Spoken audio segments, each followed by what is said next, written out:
opportunity. And I think you've heard a lot about cloud this morning. Now's a great chance to engage around the topic of mobile and enterprise and developer trends. And our moderator is Kristen Laurier, many of whom you know. She's our VP of Marketing for Mobile First. Thank you, and thanks everybody for joining us. So what I was going to do is really briefly introduce everybody, give them a chance to introduce themselves, and then we'll go into questions and answers. But we're going to keep this really fun because I think we have one of the most engaging topics of the day. This is mobile. This is talking about change and reinventing. So let me jump into it. Next to me I have Carlos Paez, who is leads our Mobile First Center of Competency, and he's the mobile lead there. Bola Rotibi, who I know many of you know. She's the research director for Creative Intellect Computing. We have Lyons from Gregg. He's the vice president of E-Commerce, and Erik Burckart, who's the CTO of Point Source. So welcome everybody. Thank you. All right, thank you. So why don't I let me take a minute if you guys want to talk a little bit about your involvement with mobile and why you're here, and then we'll kick into some questions. There you go. So thanks, Kristen. So I lead our mobile development practice inside of our Mobile Center of Competence. I deal with a lot of developer advocacy and product evangelism. So what I mean by that is I do a lot of teaching, and I also do a lot of product integration with the various products that we have in our Mobile First suite. So I've done a lot of work integrating, for example, T-Leaf into Worklight, AppScan into Worklight, and so I'm kind of I'm also leading some development teams that actually do real development and product delivery. So it's kind of all over the place. Hi everyone, my name is Bola Rotibi. I'm the research director for Creative Intellect Consulting. We're a UK-based analyst firm focused on software development, delivery, and lifecycle management, and mobile development and mobile strategy has been something that we've been covering for a number of years amongst my team of analysts. We've been talking to users from large enterprises to small startups to sort of mid-sized organizations in terms of how they've taken on mobile and what they've been doing in terms of the strategies and approaches and sort of things that they've been kind of really focused on from a business perspective. We also looked at the technology side and sort of looking at some of the kind of standards that come out. So from that point of view, we've been out there sort of talking to the guys on the ground and trying to see some of the challenges and concerns, as well as the success stories that they've achieved with their mobile development. Hi again, Lyons, Senior Vice President of E-Commerce at Gregg. We are a regional retailer based out of Indianapolis. I've been in retail for 20 years in a row. It's hard to imagine. We just successfully implemented Worklight back in October of last year with the help of Point Source. I lead all the mobile initiatives, digital initiatives, social, as well as our core e-commerce on the business side. I'm Erik Burckart. I'm the CTO of Point Source. We're a IBM business partner and design development firm who specializes in mobile. And so we do a lot in financial, retail, insurance sector, handle a lot of large customers and doing just specializing in kind of exceptional design and getting applications working with complex enterprise integrations and those kind of pieces. Okay, thank you. So I know many of you have seen the announcements from this morning as we continue to build out our mobile first portfolio, whether they were in the application development space, IBM Worklight, our Bluemix services, and then on the other side, all around our studios and the Ready apps. Let me take that back though to what Marie was talking about on stage, that this is a space that speaks to several different audiences and organizations, and there's several ways to get started. She showed a chart that we think about how do you get started in terms of either you're building a platform or understanding the technology, you're engaging with your marketplace, engaging with your partners, your employees. On the other side, how do you really protect the organization at all levels, your devices, the network layer, et cetera, and how do you transform?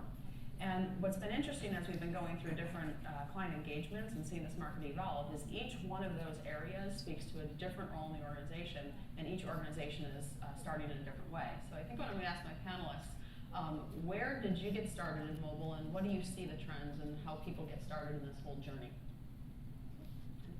Oh, great. Okay, I'll start. I mean, as an analyst firm, we talk to a lot of organizations end user organisations. And I think just to reiterate Kristen's point is that many of those organisations have come to their strategy, their mobile strategy in very different ways.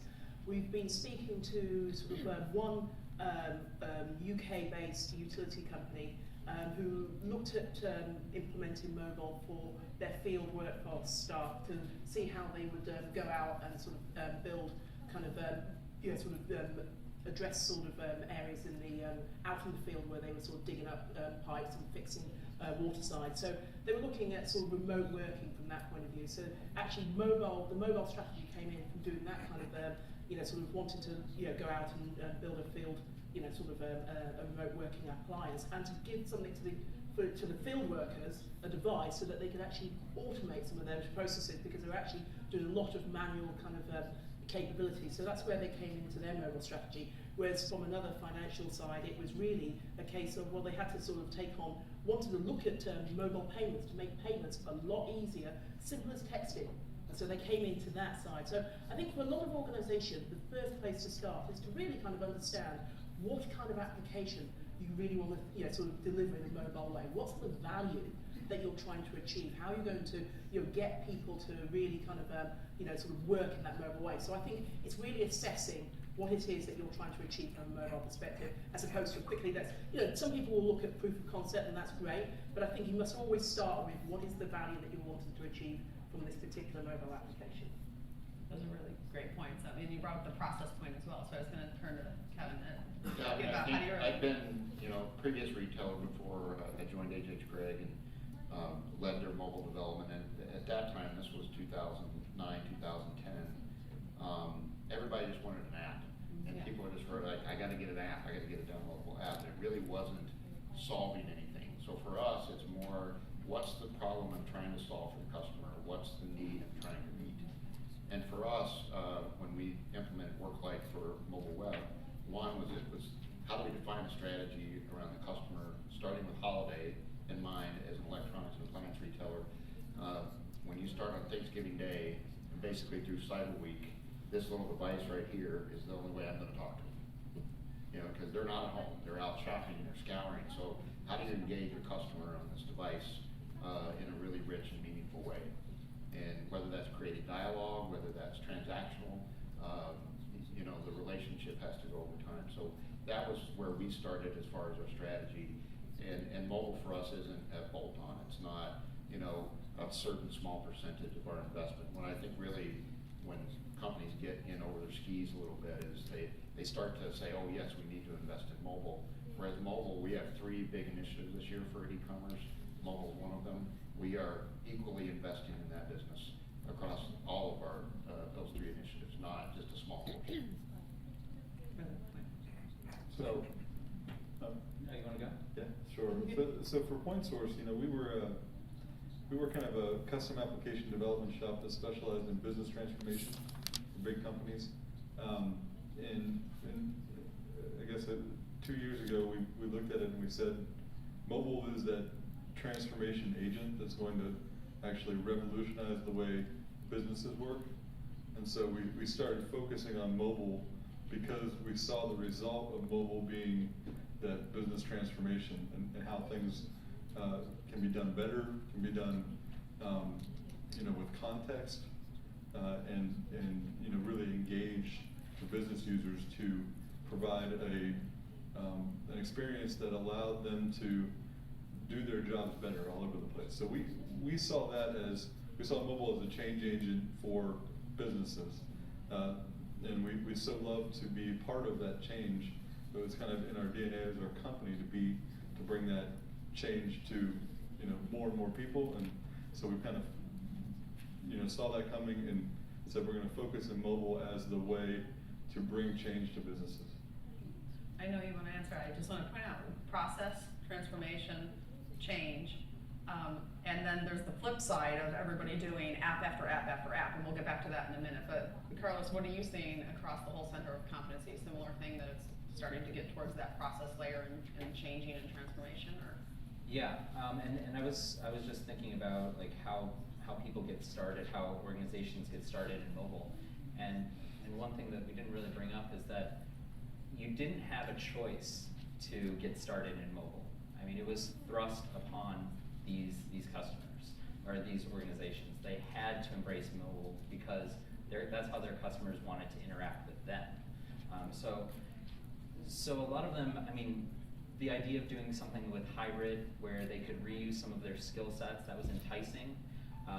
And they knew that they had to get into mobile, so maybe we'll go there, or maybe we'll outsource it to a third-party vendor and then try and bring it in-house. But I think one key point to take away is that an organization shouldn't be afraid to ask for help, even from the start.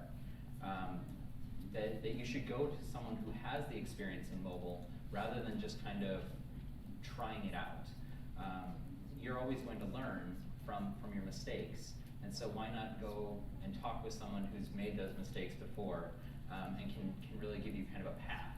And I think that's what we do really well at the Mobile Center of Competence, so we can help other groups set up their own Mobile Center of Competence.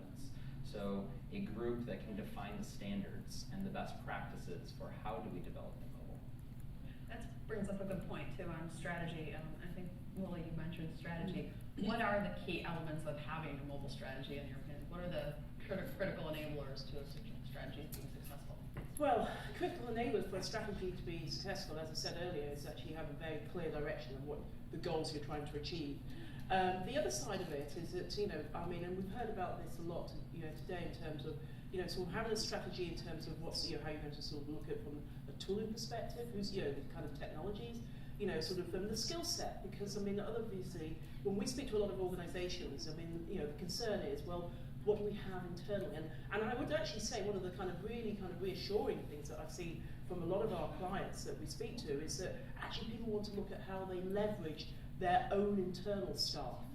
So in terms of actually what can they do, at the same time bring in some skill set. Obviously that's clear, that's important. But it's really about how they can get their own staff, up to speed and taking advantage of some of the, sort of mobile technology. So have a clear view in terms of what is your skill set, Scott? What kind of things can you do to help people really kind of focus on that and sort of make that transformation so that you can quickly get to, sort of building your applications, right? So that's technology tools, Then obviously is in terms of looking at your own internal applications. What is it that you actually want to expose out to from a mobile perspective? Because a lot of organizations, they've already, we're not in a greenfield site. I mean, there are organizations who are, who will be greenfield, but that's a different strategy point. So I think that's very clear to understand is that, you have to take your starting point, understand where you are from your starting point. So if you're an existing established organization, then you're going to sort of think, well, actually, I may have some data, some applications that may be useful from a mobile, perspective. What's, how are they kind of configured? What's the architecture? What do I think about security? All of those things. So there's a kind of like a technical strategy as well as a kind of a goal strategy, and then I guess it's an execution strategy. How do I get people quickly, building the application? So I think it's, there are sort of key things: execution, sort of process and skill set. Yeah, that's great. And you mentioned the execution part as well, which I'm sure at Craig, like how do you get people to use the app? This is not independent. The execution is just as much part of the strategy as that. Yeah, I mean, for the strategy part for us going into execution was their parallel path. So what you talked about with technology was, what's the technology platform that we're trying to link to? Speed is really critical, right? And how I use the device or how the customer uses the device, speed is ever present. So one is the consideration of strategy is, what am I working with on my technology platform today that I have to bolt that to? Then starting with the customer backwards, again, going back to what problems are we trying to solve? And for every retailer, for us, or every business is going to be different. And so starting with that and not trying to overcomplicate it, where I just take my mobile web experience and just replicate that into an app. That's an easy way to do it, but you're not solving necessarily the problem of how am I going to get a customer to download that app? And how many of you have downloaded an app for a particular retailer?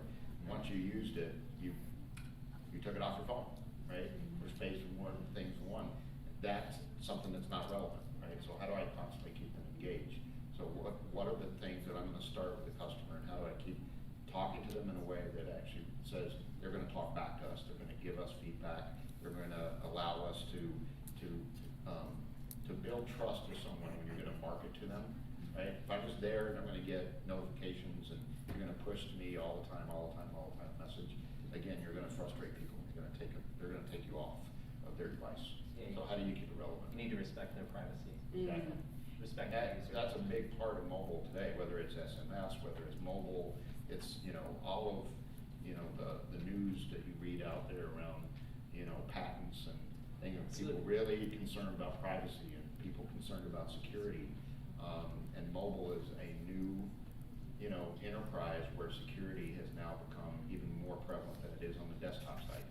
And so it's important for us to actually work with the technology, but then also balance that with what the customer's actually telling us they want. And I think the thing that you've stressed there, which I think is you can't stress enough actually, is the whole user experience.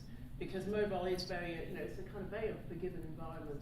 If you don't capture your audience and they, as you say, you're fighting with all the other apps in the stores and everything else, that, they're quite easily to, they can easily get rid of them, and you want to get that sticky loyalty with your customer base, whether that's external or internal to the organization, whether you want to use, especially internally from a productivity point of view, user experience and that whole design and sort of personas and understanding the persona of your audience is really, really key.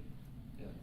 Some of the research that I've seen that 80 to 85% of customers that walk into a store have this in their pocket. Mm-hmm. So if you're not making it meaningful for them to engage with your brand, you're missing an opportunity there where you're just relying now on that interaction with the associate. Not that that's not important, it's still the most important thing, especially at H.H. Gregg. But how do I engage them in a way that actually might push that envelope when I can't get that assistance right away? Mobile's a key to that strategy. You brought up that the apps are used and sometimes deleted. One of my favorite stats is 80% of apps are used once and then deleted. So could you guys comment on why do you think that is? And does it have to do with not having the strategy in place and just having app after app after app built? So why do you think it is? And then the second question would be, what would you do to prevent that? Right? What do you have to have in place so that people just don't build quick apps and then they're deleted? Yeah, So, I think, yeah. sorry. So one of the interesting things that I think that we still see is mobile in a way is still in some of its infancy. Like the early days of web, I kind of compare where we have been in the last 3 or 4 years in mobile to the GeoCities days of web, right? Where you get this this experience that is not compelling. It's just there. Yeah, there's information out there. But it doesn't bring you back. It doesn't engage you. It doesn't. And part of there was great points made about the strategy and how you execute and how you iterate. Kevin talked about the speed of execution and how you have to actually get things out and quickly and then keep iterating and keep going after that design.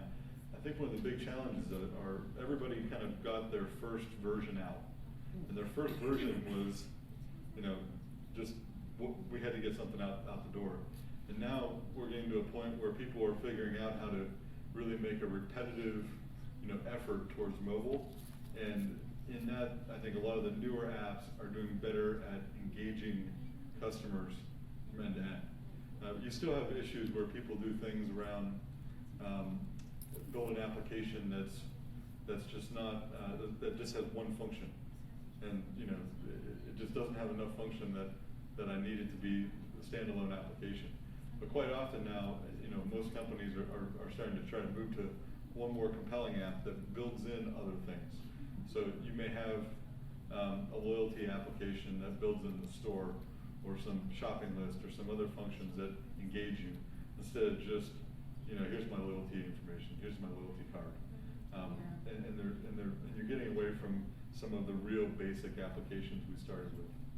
Yeah, I definitely agree with. I definitely agree with that. I think the other thing is what we don't always do very well is that we don't continuously kind of have that feedback. We don't keep monitoring how people are using those applications. We talk a lot around, and we've talked a lot in this conference so far about analytics. From a point of view, analytics is really quite important. To constantly find out how people are sort of using those applications, But at the same time, also, you know, I can't stress enough about sort of really thinking about the way that the sort of the persona, the environment that the person's going to use that application. Because ultimately, if you make that whole process really, you know, sort of user-friendly, you know, really productive, then other things might come up point. You know, think, oh, actually, they might kind of sort of want to do something like that. So you've kind of got almost been one step ahead of thinking, well, they might want to sort of tap into that information. So it's all about integrating to back at other kind of systems and applications that make sense, but you may not have had to, you know, sort of have that opportunity. So I think it's leveraging all that analytics so that you can find out how people are executing and how people are, you know, sort of using the solutions, where they're having problems, you know, sort of try and find, you know, all those kind of key things. But, you know, I think that's a really strong point, and it's something that we don't always, you know, spend enough time on. We talked a lot about that this morning too, with sentiment analysis and making sure ahead of that, and how do you quickly get that into the apps and redeploy them. I know, Carlos, you wanted to make a point on that. Yeah, so just maybe to try and tie it up, I think my points echo a lot of what's been said, but when you think about why is an app only used once, you need to put yourself in the shoes of a user, and mobile users are they're pickier than desktop users. The reason that you pull out your phone is not to just fumble around and to browse. Usually you have maybe sometimes you do that, but more often than not you have something that you want to accomplish, and if the app gets in the way, then it's gone, because there's numerous other choices that you can use in its place.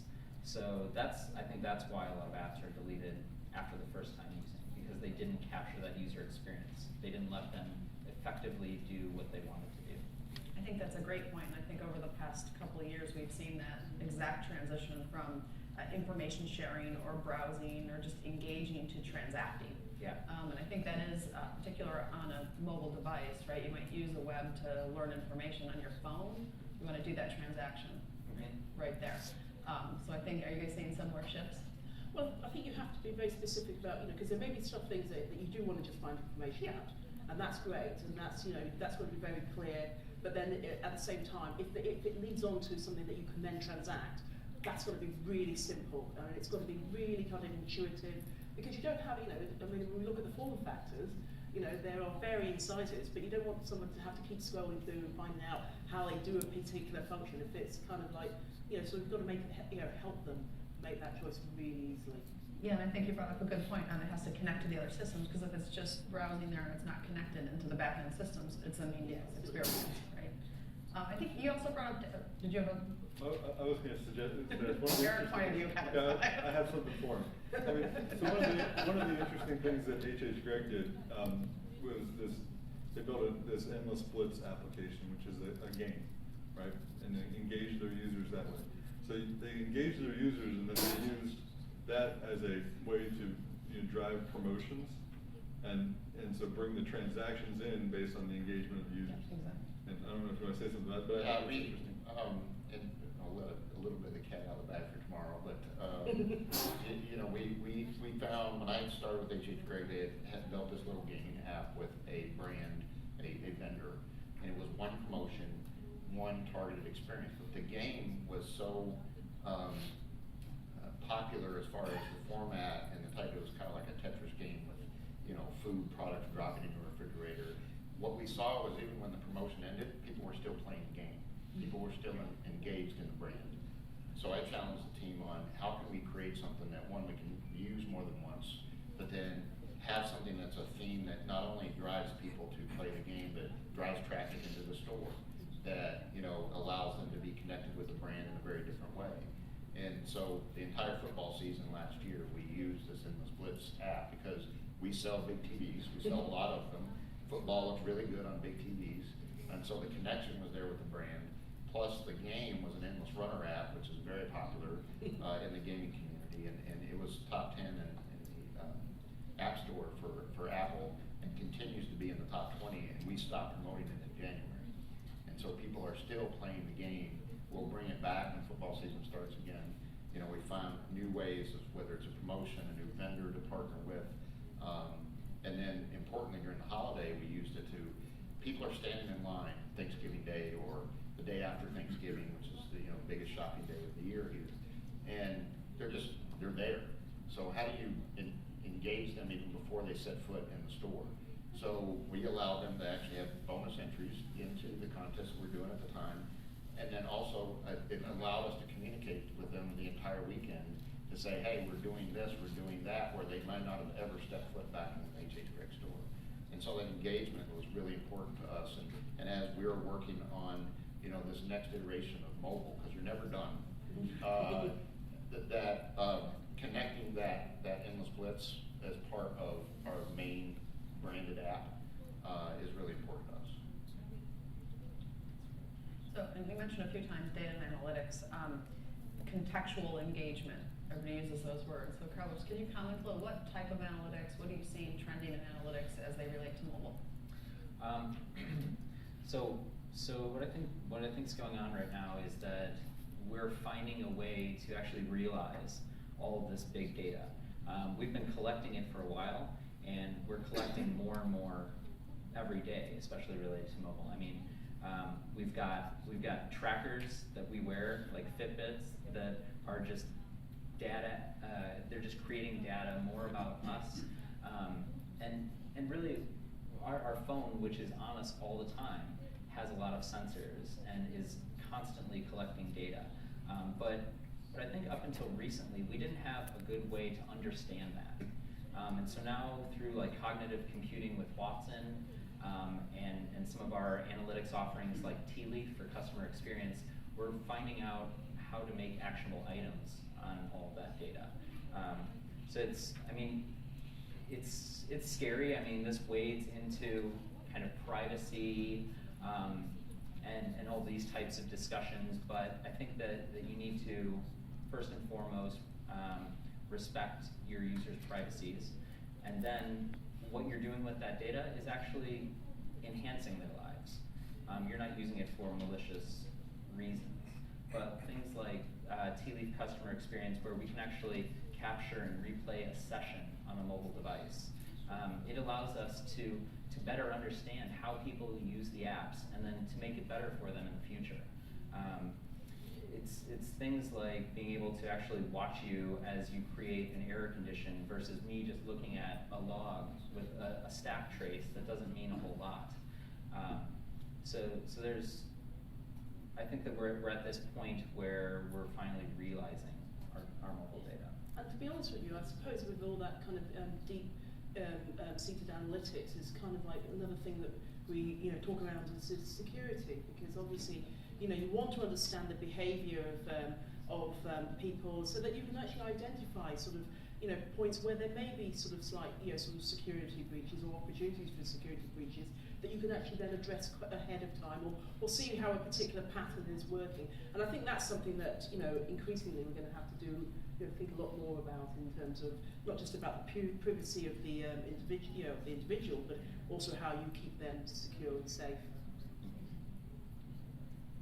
So skill sets. We mentioned skill sets before. Security tools. We'll come back to security, but skill sets of the mobile developer, mobile cloud developer, all types of developers and developers in the enterprise. How is that trending? What are the changes? What do you think the core skill sets are, and how should enterprises think about this? I'll start it. So I think that the skill sets are they're staying the way that they have been in the last couple of years since mobile has really taken off. I mean, there's a need for hybrid developers. That's HTML, JavaScript, CSS. There's a need for native developers. There's a cause for both, and I think it really depends on what you're trying to do with your app, on what the best path is to choose. But one overarching theme that I see in terms of skills is that we need to blend a lot of these skills. And I'm not saying that a designer needs to become a developer, but I think that in order to be a good designer, you have to at least understand a developer's mindset. You have to understand the tools that they're going to be using. If they're a hybrid or a native development shop, I think that's what we're seeing more, is that we're seeing more collaboration. And the developer should understand even the mindset of an API designer. So the guy who's making the services. Everyone should be thinking with other people in mind in order to be able to actually deliver a great app. Yeah, I think one of the things that when I look at skills for an enterprise, I think one of the things that stands out is how is this whole transformation to the chief digital office, right? You know, a lot of companies have moved from having the CMO, the chief marketing officer, and the CIO, right? And combining those two into this chief digital office, or at least virtually doing that. And a business, you know, having the line of business engaged, understanding what is being delivered, why it's being delivered, helps build the engagement you're talking about more. And I always encourage the enterprises to get the marketing and other, you know, operations, depending on the application, those people much more involved in the application delivery, the design, and the business analysis, and understanding what's going on along the phases. Because if they care and they're involved in all those elements, the application is going to be far more successful than if it's an IT-only built asset. In terms of the skills on the IT side, I think design is cropped up more in a IT world, and that's actually, you know, generally the design, if it existed, was on the marketing side in a lot of companies. And so combining that digital office also gives you the designers starting to work with the developers. But design has now become a much more important part of the business in most of the major enterprises we work with. So Yeah, I definitely agree with that. I think it's because the understanding is there that what really matters to the end customer is what's on the glass.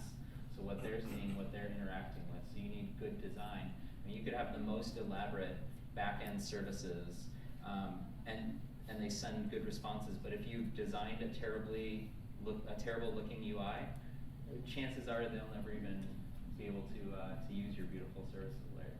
Oh, absolutely. I mean, to be honest with you, I'm going to be a little bit controversial here, because I think ultimately we've been here before.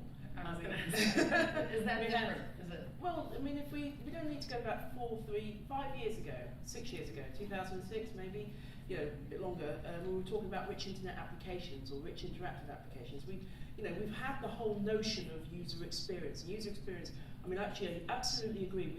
We've seen other kind of, sort of the vendor community talk about the design and developer workflow, you know, the relationship and the hybrid developer, the hybrid designer. And, you know, at the end of the day, it's a recognition that some developers are going to be very good at developing, and yes, they have to be cognizant of how, the designer wants to work. But at the end of the day, a good designer is a good, will bring something to the table. And I think ultimately, you have to make your team much more broader. You know, if you're looking at the development the development of a team, it has to have a lot of different skill sets. So there will be good people. Yes, they have to be cognizant of the other kind of roles that are important, and I think this is really key. But I think organisations have to kind of really understand that if you're going to build a mobile device, there are some factors, or not a mobile device, a mobile application. There are some factors that need to be really thought about.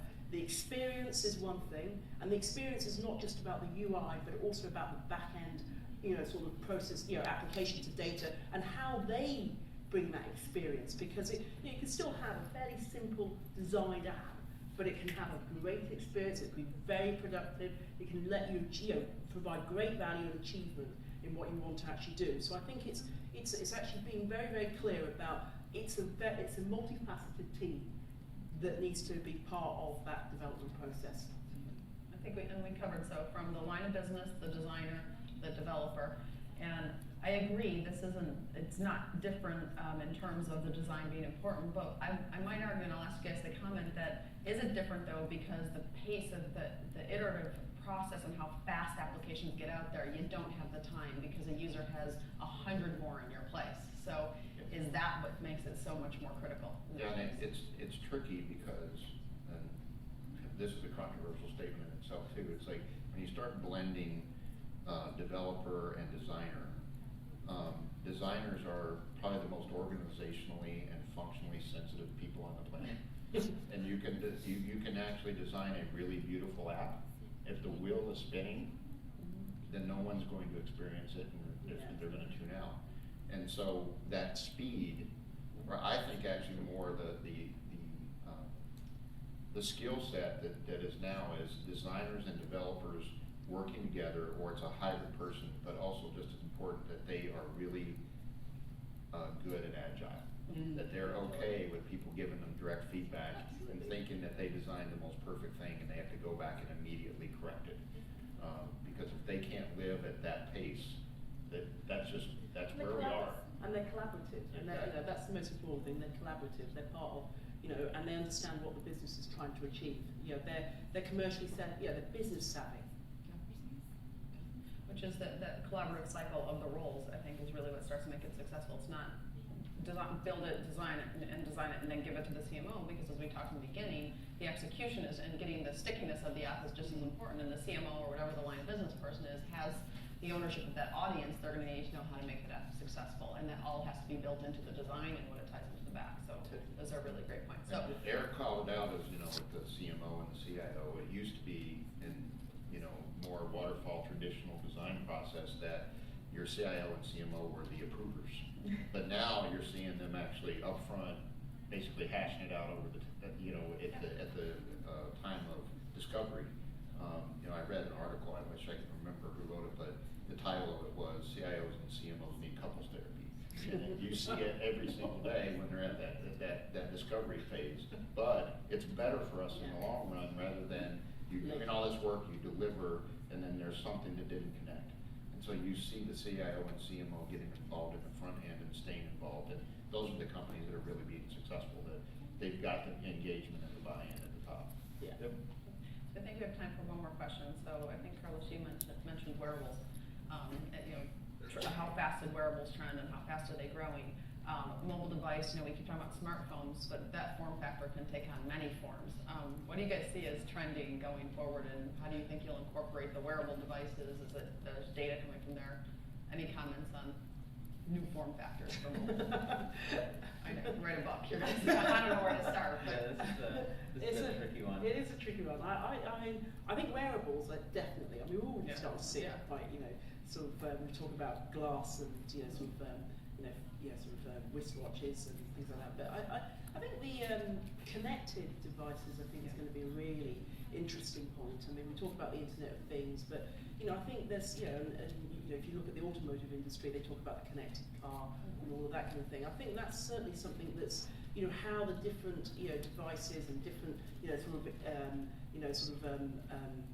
suppose hardware all interact, and then what kind of applications you're going to build on top of that. What kind of applications really you can leverage, and how does that sort of work, and not just in your day-to-day life, but also from your business side, life. Because I think it's very important that everyone realizes that the case for the consumer side of applications is that is it's very easy to sort of realize that if you don't pick up an app, the consumer doesn't like it and that's it. But there's also the case for the internal app as well, the line of business app. And I think that the trending is going to be very different for those audience. So I think that's. So I'll be a little provocative on this one. I think that, and this is something I feel like no one is saying, but I feel like no one can push the next wearable device on the consumers, and that's really what we're trying to do, because no one knows what is going to stick. But we're throwing stuff at the wall and hoping it does. We're telling you that you need to be wearing Google Glass, but do you? Yeah. If your phone is doing everything that you need it to, then I'm not going to go and buy the Google Glass. I need my next wearable device to give me something new, and so that's what our next wearable needs to be. And that's my point, is that it will be different for an internal use, for the enterprise functionality, or a business functionality, as it is for consumer functionality. So it won't be one that fits. It's not a one size fits all. Hospital setting, for example, is very exactly. That could be how you connect all those devices. Absolutely. Google Glass might be sensible in one situation, not in another. Great point. Well, you see it today. I went to an NBA basketball game, and half the dance team and the folks that were doing media were wearing Google Glass and they were involving it in the game, right? So it's that internal use where people are finding ways to actually engage the audience. Yeah. More so than you're not seeing customers walking in or, fans walking in with Google Glass or some other wearable. It's actually the company that's actually presenting it in a different way. I think there's a trend to, be the first person to integrate with some cool wearable technology without a real understanding of the user's, desire, engagement, and those kind of pieces. So we have to be careful because you don't want to just say, oh, all of a sudden I can get my car insurance information on my watch. There's not really a useful piece of technology there. But we want to get to the point where, what is on your watch, and what's coming there is something that provides you value. And so instead of trying to find the user kind of experience or that fits what you're trying to get your square peg in the round hole, it's kind of, you have to look at, okay, we are seeing, Kevin's not saying this, but if he said, hey, I'm seeing a lot of our customers come in, they have their phones in their pockets, but they don't look at them immediately.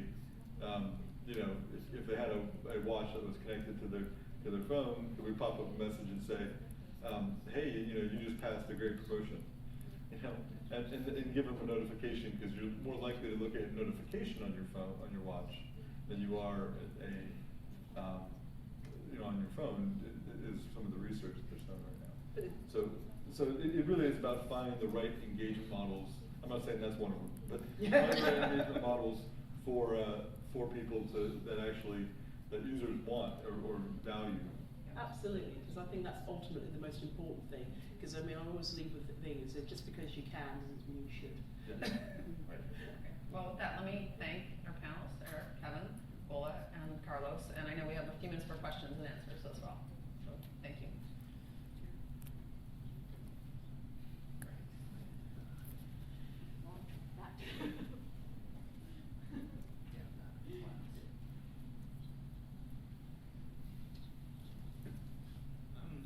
Do you guys think that the tail will start wagging the dog? Because it seems to me as I develop mobile apps in the front end and I start working my way through the back end, the entire back end needs to be rewritten, and maybe this whole 3-tier architecture that we have in place doesn't really hold up at all to begin with. So at what point does the whole thing from end to end need to be rewritten? I think, one of the things I was talking about, one of the reasons in kind of our mobile journey is that we saw this business transformation occurring as a result of mobile, which is why we decided we were going to focus on mobile. When part of that is that IT back-end infrastructure changing. So we have some great use cases where we've had, I'm going to talk about one tomorrow with for Allstate, where they basically built a mobile application and took a process that took 90 days down to 2 days, and they wanted to get the 2 days down to a couple hours, right? And that, what happened is that changed business process, that changed how those systems had to work on the back end to get to that efficiency level. It was driven by mobile because their whole thing was, while the agent is still engaging that new customer, they wanted to be able to complete the process. And it's a great example of, okay, mobile has been a catalyst for a large change, and now the back-end systems are changing as a result of a mobile expectation driving that. Yeah. But I think that naturally those back-end systems are going to undergo massive changes based on what the mobile expectations are starting to shift and show. And the reality is that most people who are engaging in mobile as a strategy still have legacy systems to deal with. Yeah. So it's not necessarily a bad thing when mobile starts to dictate that architecture change, because it was probably needed for some time. It's just that mobile now is accelerating that pace at which people are looking at it. Yeah, I totally agree. I think that point about mobile being a catalyst, I think that is definitely true, because we've spoken to a number of organisations where they've, in order to do a particular function, they've got some fairly fast, sort of gains at a particular, but to get that last kind of efficiency, it's driven them to suddenly realise, oh, actually, we need to do some other changes at the back end. And it's not that those changes couldn't have been done before. They're not using kind of new technology. It's kind of like, oh, right, now we do need to do those changes in order to really drive that last efficiency. But on the flip side, I would actually say there are lots of organisations who are also have been on a journey of transformation. We've come through the SOA transformation. There's still a lot of organisations who have embarked on that journey, and as a result of that, they are also being able to take advantage and finding out actually because their infrastructure is actually now they've done a lot of back end transformation and create much more services. They're actually able to take that leap forward to leverage mobile. So I think it depends on where the organisation is in their journey. I mean, only today at the mobile keynote session, there were two companies who were on the stage, and nationwide actually talked around. Well, actually, we've been on a kind of a 3-year, 5-year journey, and we've put something in place to start sort of restructuring our architecture, restructuring how we how our different businesses talk together, and centralising our IT. And so, in fact, that actually helped them leverage a mobile position in a way that perhaps rather than sort of the other way where the kind of the tail was wagging the dog.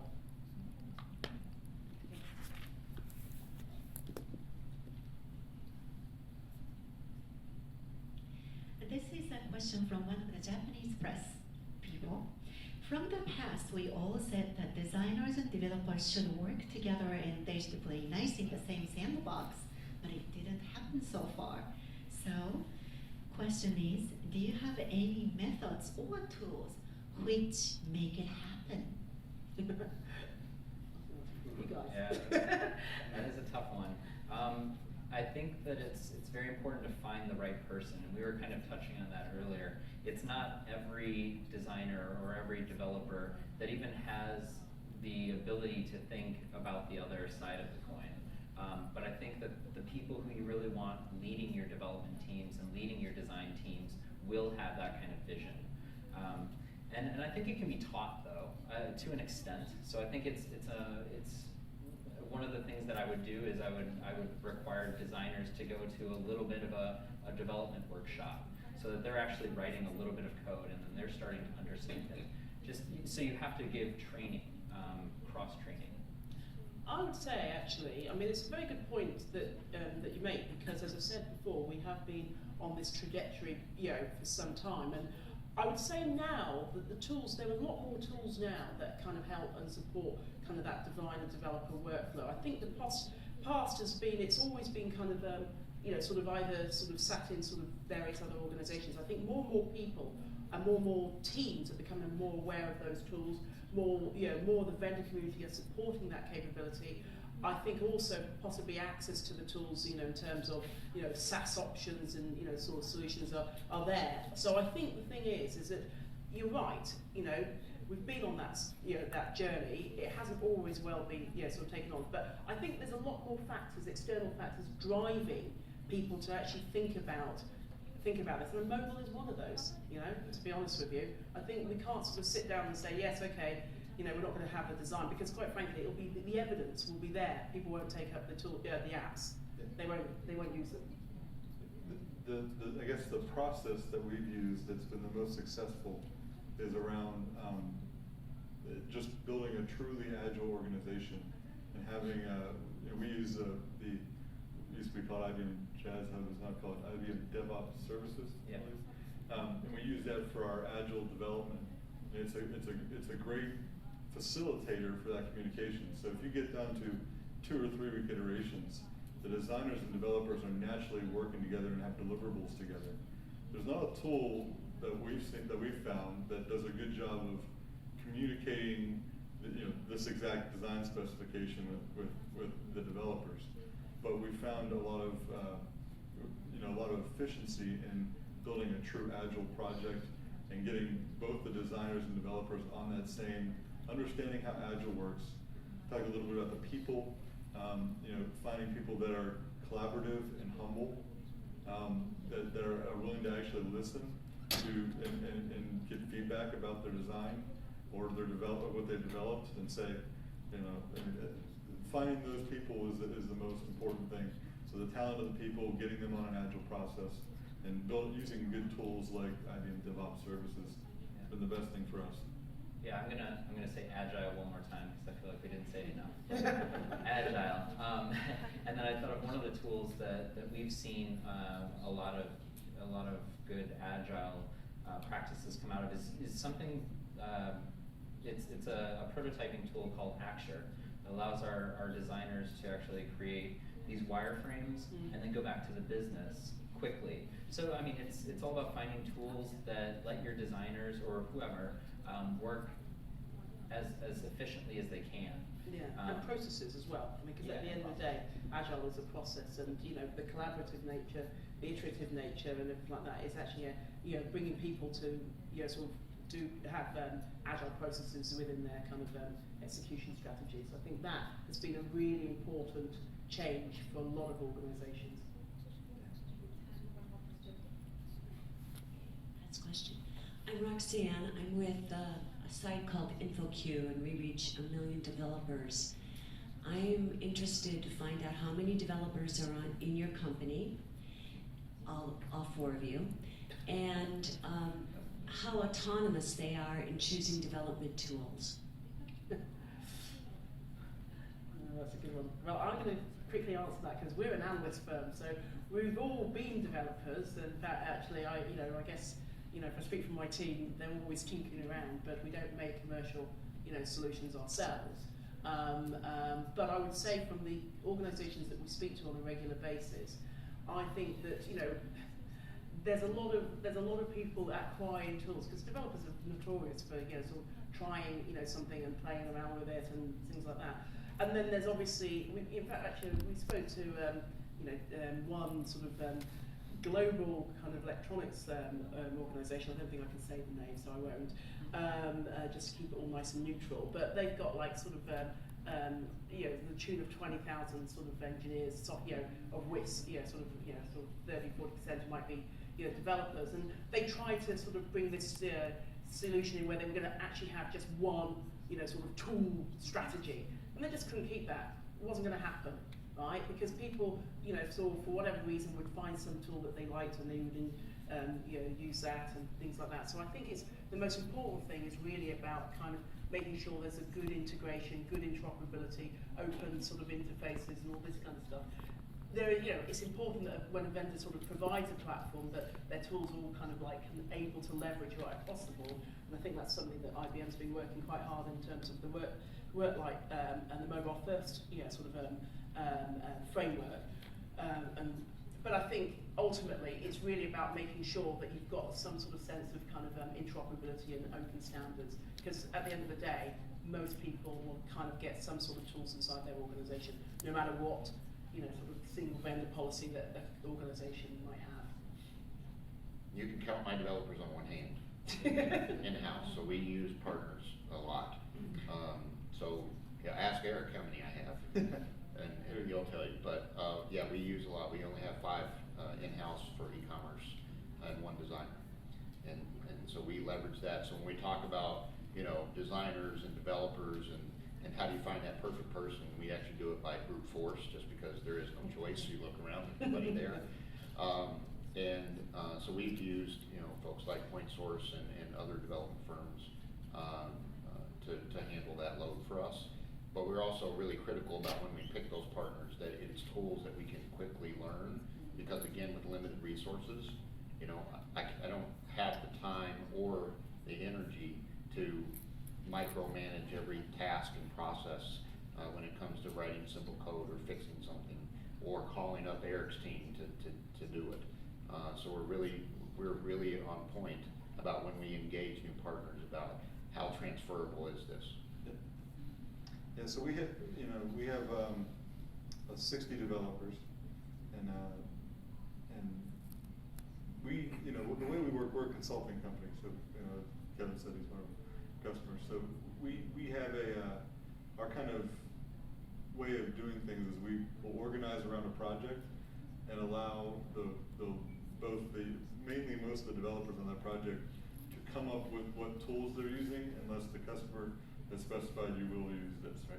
So every so often you run into a customer that has, IBM tools, that have Jira, other tools, and we'll go and we'll have to bring that in. But we're also bringing some of our own tools, and so we do a mix depending on what the project is. But we give the developers kind of the option of helping to influence that on every project. So it changes a little bit, but we try to hire really great people that are really adaptable, and that therefore they can actually pick up whatever environment they're in pretty quickly. Yeah, those are all good points. I mean, we try and be agnostic when we go to a customer and when we're trying to solve a problem. And it's whatever fits the problem the best. And I think that there needs to be a little bit of standardization on some tooling. But I don't want to limit my developers on how they're doing it. It's just that I think, and all these are things that we were just saying, but that the output needs to integrate.